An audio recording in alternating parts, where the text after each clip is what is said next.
All right, so, crypto, right? It's everywhere these days. It really is. And it's no surprise that there are some risks involved. Like, I mean, we've all heard those stories about people losing a ton of money to scams and things like that. Yeah, it's unfortunate, but with any new technology, especially one that deals with finance, there are going to be people trying to take advantage. Exactly. And today we're going deep on one specific type of scam, Ponzi schemes in crypto. Ah, yes. The classic Ponzi scheme. It's been around for over a century, but it seems like crypto has become a new breeding ground for these things. Yeah, so we've been doing a lot of research on this, and we've got some pretty good information to share. Some fascinating stuff, really. And it's important to understand this because we're talking about billions of dollars lost to these schemes. Billions, yeah. So, let's get right to it. What is a Ponzi scheme exactly? I mean, we've all heard the term, but what does it actually mean? Yeah, so our sources define it as a fraudulent investment model where returns for early investors are paid out with funds from new investors. Right, so it's not like a legitimate business where profits are generated from actual goods or services. Yeah, not at all. It's just this cycle of new money coming in, creating the illusion of profit, which is then used to pay off those early investors. Right, and that's how they build trust. Mhm. People see others making money, so they jump in thinking they're going to get rich quick. Exactly. And that brings us to the history of these schemes, because this isn't a new phenomenon, right? Right. Didn't this whole thing start with, wasn't it Charles Ponzi back in the 1920s? That's right. Something about postal reply coupons. Yeah, postal Yeah. reply coupons. He promised investors these insane returns, and for a while he actually delivered, but of course it was all a facade. So he was just using money from new investors to pay off the old ones. Precisely. And eventually the whole thing collapsed, just like all Ponzi schemes do. Okay, so that was back in the 1920s. But how does this play out specifically in the crypto world? So crypto Ponzi schemes generally follow a pretty predictable three-step process. Okay, so what's step one? First, you have the trust building phase. This is where the scammers create this aura of legitimacy, often by promising these incredibly high returns, like way higher than anything you'd see in a legitimate investment. Okay, so like what kind of returns are we talking about here? Oh, they might promise something like 10% weekly returns, which is, well, frankly, it's ridiculous. I mean, think about it. If you could consistently make 10% every week, you'd be a multimillionaire in no time. Yeah, it sounds way too good to be true. Exactly. And that's the first red flag. Okay, so they promise these crazy returns to build trust. What's the next step? Early payouts. They actually pay out those early returns to some investors. So they actually follow through on those promises, at least initially. Right. But, and this is crucial, those payouts aren't coming from profits. They're coming from the influx of new money from other investors. So it's like robbing Peter to pay Paul. Precisely. And these early payouts create this buzz. People start talking, they share their success stories on social media, and that attracts even more investors. It's like a snowball effect. Exact. But eventually that snowball is going to melt, right? Of course. And that's the third and final step, the collapse. Okay, so how does that happen? Well, inevitably, the flow of new investors dries up. Maybe people start to get suspicious. Maybe the scammers get greedy and try to cash out. Whatever the reason, the scheme can no longer sustain itself. And then it all comes crashing down. Exactly. People lose their investments, and the scammers often disappear, leaving a trail of financial devastation in their wake. So how do we protect ourselves from this? How do we spot these schemes before it's too late? Well, there are a few key warning signs that our sources pointed out. Okay, so what are we looking out for? The first and most obvious one, we've already touched on it a bit, is unrealistic returns. If someone is promising you guaranteed returns of, let's say, 10% per week, that's a huge red flag.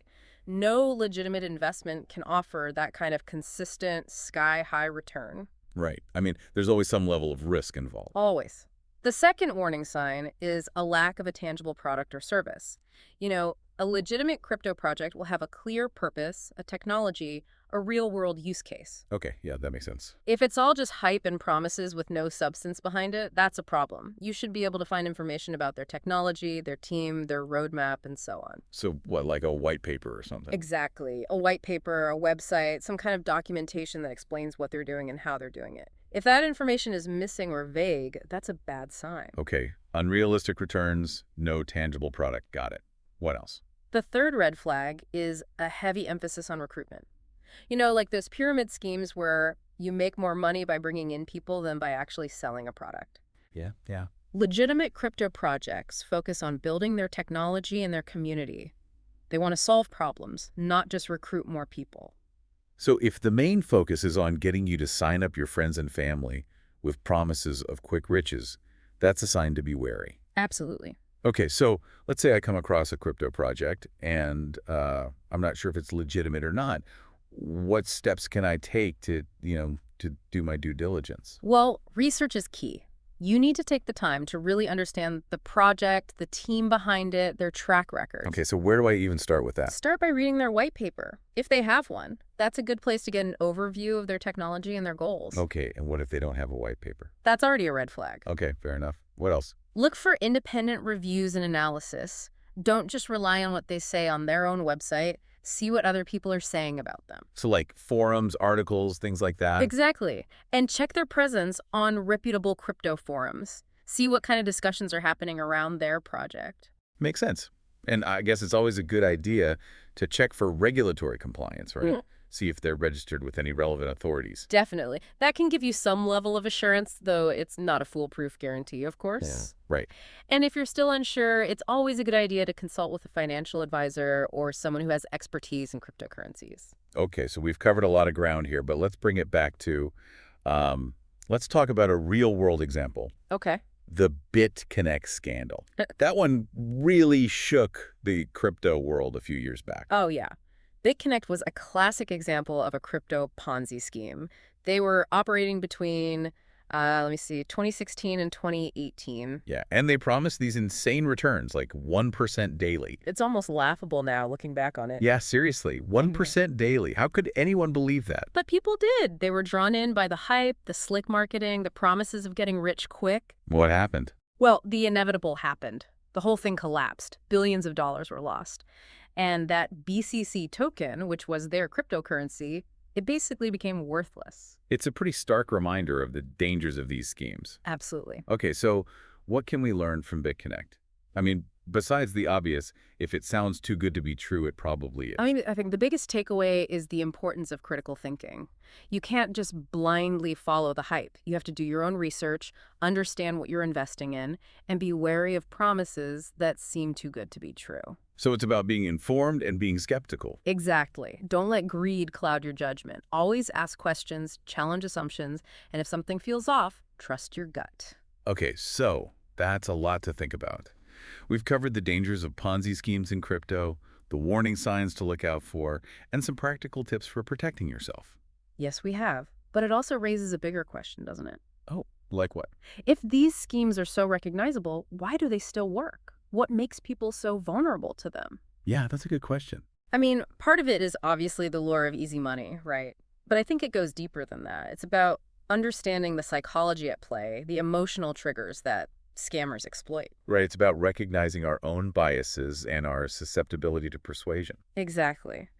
We all want to believe that we're smart enough to avoid these scams, but the reality is that anyone can be vulnerable. Especially when there's money involved. Especially then, yeah. Well, I think we've given our listeners a lot to think about today. This has been a fascinating deep dive into a really important topic. It has, and hopefully it's empowered people to be more discerning and to protect themselves from these schemes. And remember, folks, this is just the starting point. There's a whole world of crypto knowledge out there, and it's constantly evolving. So keep learning, keep asking questions, and never stop being curious. And remember, if it sounds too good to be true.